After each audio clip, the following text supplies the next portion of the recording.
पहले सालार को hate. Hi guys, मैं शांतनु। डायनासोर आ गया, डायनासोर आ गया, सब बर्बाद करने का डायनासोर आ गया। आदि पुरुष देने के बाद छपरियों के सुप्रीम लीडर सुल्तान छपरी प्रभास अन्ना एक बार फिर आ गए हैं एक ऐसी पिक्चर लेके जिसको देखने के बाद आपको टट्टों का कैंसर तो कंफर्म है। नहीं तो वो उसका एग्जीक्यूशन जो है ना वो बहुत पुअर है।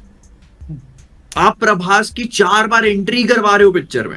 वो पर्सनली मुझको बेइज्जती फील होती है एज एन ऑडियंस कि क्या मैं यह देख के इंप्रेस होऊंगा। डिस्पाइट डंकी क्लैश सालार वर्ल्ड वाइड 618 करोड़ और इंडिया रेट में 406 करोड़ करती है। फिर कल की 2898 जैसी फिल्म को भी हेट मिलता है। पहली बार इंडिया में कोई डायरेक्टर एक डिस्टोपियन वर्ल्ड को बिग स्केल पे ले जाने के लिए आता है, एक ट्रू पैन इंडिया फिल्म बनाने की कोशिश करता है जिसमें बॉलीवुड से अमिताभ बच्चन, दीपिका, दिशा, दूसरी तरफ से तमिल में कमल हसन, बॉलीवुड से दुलकर सलमान, तेलुगु से विजय देवरकोंडा, मृणाल जैसे डाइवर्स कास्ट लाता है। लेकिन इस फिल्म को भी एक्सट्रीम हेट का सामना करना पड़ता है क्योंकि लीड में प्रभास होते हैं। फिल्म को आने से पहले इसे हॉलीवुड की कॉपी, इसे एक और आदि पुरुष और न जाने क्या क्या कह के ट्रोल किया जाता है। बहुत सारी चीजें मेरे को ऐसा लगी कि शायद ये ड्यून से इंस्पायर्ड है और कहीं ना कहीं मुझे थोड़ा सा लगा कि मैड मैक्स फ्यूरी रोड भी है। और अब जाकर राजा साहब को extreme hate. Oh my God, Prabhas का एवेंजर्स डूम्सडे से कनेक्शन प्रूव हो गया। प्रभास इस मूवी में कैप्टन अमेरिका की शील्ड के साथ देखे गए।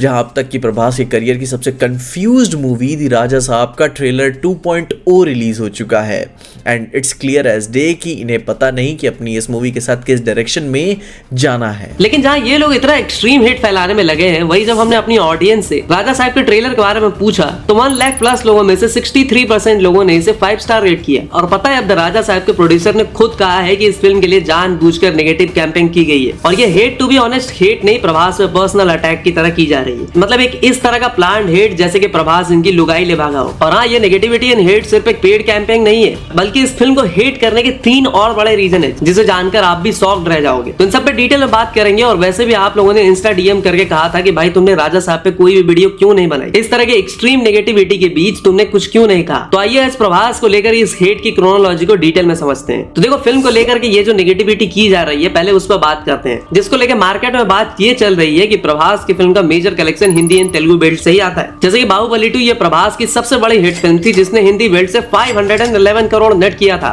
और तेलुगु स्टेट से अराउंड 307 करोड़। सालार पार्ट 1 ने हिंदी बेल्ट से अराउंड 152 या 153 करोड़ किया था, तो तेलुगु स्टेट से अराउंड 200 करोड़ ग्रॉस। कल की 2898 एडी जैसी फिल्म ने हिंदी में 293 करोड़ नेट मारा था, तेलुगु स्टेट से अराउंड 287 करोड़। साहो या आदि पुरुष जैसी डिजास्टर फिल्मों ने भी हिंदी से 146 करोड़ तो आदि पुरुष ने हिंदी से 148 करोड़ मारा था। मतलब साफ साफ दिख रहा है कि प्रभास की फिल्मों का मेजर कलेक्शन हिंदी बेल्ट से ही आता है। ऐसे में प्रभास ने कहीं ना कहीं बॉलीवुड गैंग से एक बहुत बड़ा पंगा ले लिया है, दीपिका को अपनी फिल्मों से निकाल के। पहले स्पिरिट फिर जाके कल की। लेकिन मुझे समझ नहीं आ रहा है कि प्रभास ने कब ये डिसीजन ले लिया। ये डिसीजन तो मेकर्स का था ना, और कहीं ना कहीं मेकर्स से भी ज्यादा दीपिका का खुद का था, जिन्होंने कहा था कि 7 घंटे से ज्यादा काम नहीं करेंगी, 8-10 वैनिटी वैन्स होंगे, 10-12 अंटर पंटर आएंगे, तभी जाकर के वो फिल्म में काम करेंगी। अब देखो, दीपिका को फिल्म से निकाला गया या फिर वो खुद निकली, बट लोग इसे एसआरके से जोड़ के बता रहे हैं क्योंकि दीपिका और एसआरके की बॉन्डिंग किसी से छुपी नहीं है। ऊपर से प्रभास ने एसआरके के सामने भी झुकने से साफ साफ इनकार कर दिया था जब सालार और डंकी का क्लैश हुआ था, तब की बात कर रहा हूँ। बॉलीवुड में किस तरह का पॉलिटिक्स चलता है ये अगर बताने लग जाऊं तो दिन से शाम हो जाए और शाम से रात। इसलिए ऐसा कहा जा रहा है कि इस बार अब हिंदी बेल्ट में जानबूझकर प्रभास को इस बार बड़ा सबक सिखाने की प्लानिंग चल रही है। अब नोटिस करना है, काफी टाइम से लोग फिल्मों से ज्यादा प्रभास को पर्सनल अटैक्स किए जा रहे हैं और प्रभास से जेलसी कोई नई बात नहीं है। लेकिन ये सिनेमा के ठेकेदार यूट्यूबर्स जो खुद को साड़ा और ऑडियंस को क्यूटिया समझती है, इनकी ऑडियंस इन्हीं कमेंट सेक्शन में इनकी ले लेती है। खास करके बात करें अगर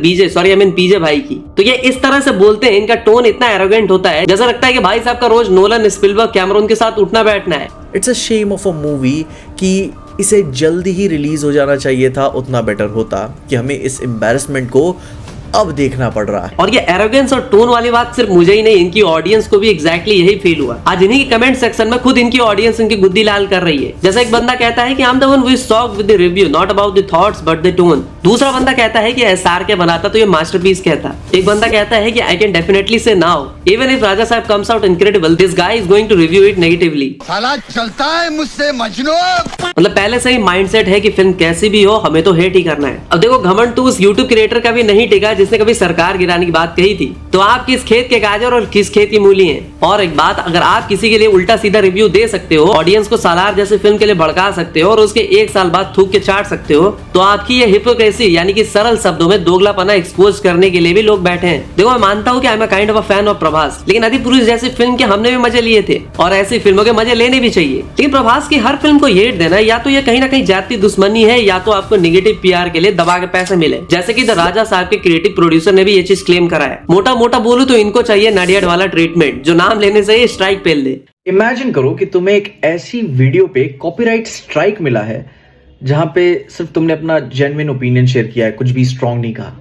तो हाल ही में सिकंदर का टीजर आया था, उसके ऊपर रिएक्ट किया, कुछ भी स्ट्रांग नहीं बोला, बस बोला कुछ नहीं था, मुझे पसंद नहीं आया, एंड उन्होंने वीडियो पे कॉपीराइट स्ट्राइक भेज दी। लेकिन प्रभास तो भाई प्रभास है, जिसके बारे में नेगेटिव बोलो तो ज्यादा व्यूज आते हैं। और ऐसा सिर्फ मैं नहीं, हमारी फिल्मी इंडियन यानी कि दीक्षा दी भी यही कहती हैं। फैंस और सपोर्टर्स तो हर किसी के होते हैं, लेकिन पर्सनल एक्सपीरियंस से बता रही हूँ, कोई आदमी बड़ा तब बनता है जब उसको हेटर्स मिल जाते हैं। और सोचो कितना पॉपुलर मशहूर होगा वो इंसान जिसकी सिर्फ आवाज को हेट मिल रहा है, माने पसंद हो या ना हो, लेकिन बच्चे बच्चे को पता है वो आवाज किसकी है। देखो बॉलीवुड की जेलसी जस्टिफाइड भी लगती है, कहने के लिए Bollywood stars are representing India, लेकिन बॉलीवुड का ही प्रोड्यूसर्स लाइक भूषण कुमार प्रभास की फ्लॉप फिल्में लाइक राधे श्याम पे 300 करोड़, साहो पे 350 करोड़, अधिपुरुष जैसे डिजास्टर पे 700 करोड़ लगा देता है। लेकिन बॉलीवुड के सो कॉल्ड सुपरस्टार्स 500 करोड़ के बजट की कोई भी फिल्म आज तक नहीं दी है। और ऐसा इसलिए क्योंकि ऐसा कहा जाता है सुनार का कचरा भी बनिए के बादान से महंगा होता है। And Prabhas after Bahubali has become that kind of pan-India artist, and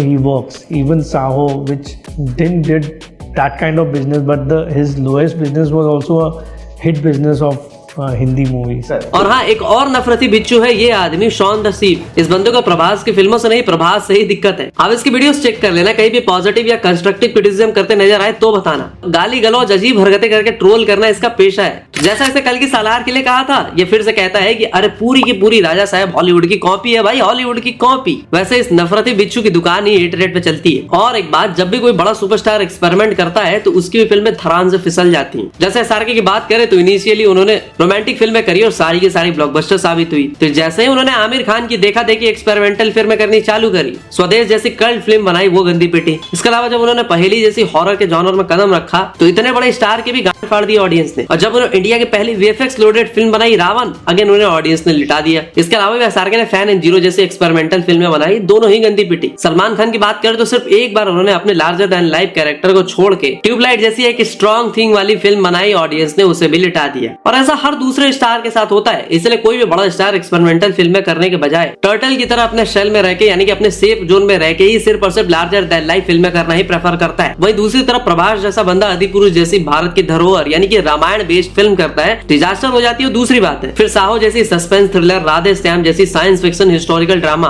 फिर सालार जैसी मल्टीपल जॉनर्स वाली फिल्में लाइक एक्शन एडवेंचर ड्रामा, कल की 2898 AD जैसी इंडिया की पहली डिस्टोपियन वर्ल्ड वाली साइंस फिक्शन फिल्म, और अब तो राजा साहब जैसे एक हॉरर कॉमेडी, इसके बाद स्पिरिट जैसी action adventure and the list goes on. देखो राजा साहब का पहला ट्रेलर जो आया था ना, वो सच में उतना अच्छा नहीं था, ये बात मैं भी मानता हूँ, लेकिन मेकर्स ने टाइम लिया, अधिपुरुष जैसे एग्जांपल से सीख लेते उन्होंने डबिंग में चेंजेस कराए, वीएफएक्स बाकी चीजों पे दोबारा काम किया। तो अब rich lighting, detail set, polished VFX और ग्रैंड स्केल वाइड शॉट कहीं ना कहीं ट्रेलर में दिखने को मिलते हैं। हवेली भी अब मैनिपुलेटेड और स्पूकी लगती है, टीवी सीरियल जैसी नहीं। और यही बात हमारे योगी भाई नहीं, ये वाले योगी भाई ने भी एक्सेप्ट करी। अब जब राजा साहब का टीजर आया था तो इट वॉज हॉरिबल। ना सीजीआई फिनिश था, डायलॉग्स क्रिंज थे, हर चीज क्रिंज लग रहा था, एंड फॉर सम रीजन ऐसा लग रहा था कि सब रिवील कर दिया क्या। जिसके बाद इन्होंने एक अच्छा खासा इंटर्न पकड़ा एडिटिंग के लिए, उसको गांजे की एक पुड़ी दी और 3 कप चाय दिया, और उससे फिर एक ढंग का ट्रेलर एडिट करवाया गया है। Yes, the trailer is good. CGI थोड़ा बहुत फिनिश लग रहा है, चीजों को ऐसे कट किया गया कि मानो अभी तक कुछ रिवील हुआ नहीं हो, एंड इसी की वजह से कंफ्यूजन पैदा होता है कि ये मूवी किसके बारे में है। भूत पिशाच के बारे में है, पुण्यजन्म के बारे में है, मिस्टिकल बीइंग्स के बारे में है, संजय दत्त के बारे में है, या फिर ये 3 बंदियां इसके बारे में है। अभी तक कुछ भी रिवील नहीं हुआ है हमारे रेबल स्टार के इस मूवी के बारे में। देखो पहले तो राजा साहब को एक हॉरर कॉमेडी बताया जा रहा था, लेकिन ये फिल्म एक टिपिकल हॉरर कॉमेडी फिल्म अब लग नहीं रही है। अब ट्रेलर के हिसाब से प्रभास एक यंग गाय है जो कि अपने एंसेस्ट्रल हॉन्टेड मैंसन में इनहेरिट करता है और वहाँ सुपरनेचुरल फोर्सेस से लड़ता है। संजय दत्त उसके दादाजी हैं जो कि नेगेटिव स्पिरिट का रोल प्ले कर रहे हैं, जो कि हिप्नोटिज्म एंड डार्क सीक्रेट से कनेक्टेड है। ये बात तो माननी पड़ेगी कि ट्रेलर 2.0 ने बहुत हाइप क्रिएट करी है, और जोकर लाइक लुक के साथ जो अरशद वारसी को एक रिप्लाई भी माना जा रहा है, मार्केटिंग का एक नया तरीका हो सकता है। ऐसा भी हो सकता है कि ये फिल्म का पार्ट हो ही ना। ट्रेलर दिखाता है कि प्रभास का कैरेक्टर फाइनेंशियल क्राइसिस में है, तो अपने पुरानी हवेली बेचने जाता है जो कि एक हॉन्टेड प्लेस है, जिसे पैलेस ऑफ इल्यूजन भी कहा जाता है। वहां पे उसका सामना होता है हिप्नोटिस्ट विलन यानी कि संजय दत्त से, और वो संजय दत्त के ट्रैप में फंस भी जाता है, जहाँ पास्ट और प्रेजेंट दोनों मिक्स हो जाते हैं, घोस्ट और डीमंस आ जाते हैं, और एंड में प्रभास खुद सुपरनेचुरल पावर्स वाला बन जाता है। White hair, joker painted face के साथ हैमर पकड़े हुए। विलन यानी कि संजय दत्त की बात करें तो वो एक हिप्नोटिस्ट स्पिरिट है जो कि पैलेस ऑफ इल्यूजन में रहता है, जहां लोग अपनी मर्जी से आते हैं लेकिन दादाजी की इच्छा से जाते हैं। एक तरफ प्रभास फाइनेंशियल क्राइसिस में मेंशन बेचना चाह रहा है, तो दूसरी तरफ वो और उसकी पूरी टीम इस ट्रैप में फंस जाती है। माइंड कंट्रोल से सारे लोग पोजेस्ड हो जाते हैं। ट्रेलर में वो किंग लुक में भी दिखता है, सिगार पीते हुए और सुपरनेचुरल पावर से लड़ते हुए। मतलब फिल्म की कहानी अलग अलग टाइमलाइंस पे बेस्ड होने वाली है, जैसा कि ट्रेलर में भी बताया गया है, और शायद इसीलिए हमें प्रभास का यंग एंड एजेड सिगार पीते हुए दोनों अवतार देखने को मिलता है। ऐसा हो सकता है कि संजय दत्त का कैरेक्टर पास्ट में राजा था जो कि हिप्नोटिज्म सीखता है लेकिन धोखे से मारा जाता है या पोजेस्ड हो जाता है, और अब वो स्पिरिट रिवेंज ले रहा है और उसी ने मैंसन को मेज यानी कि भूल भुलैया बना दिया है।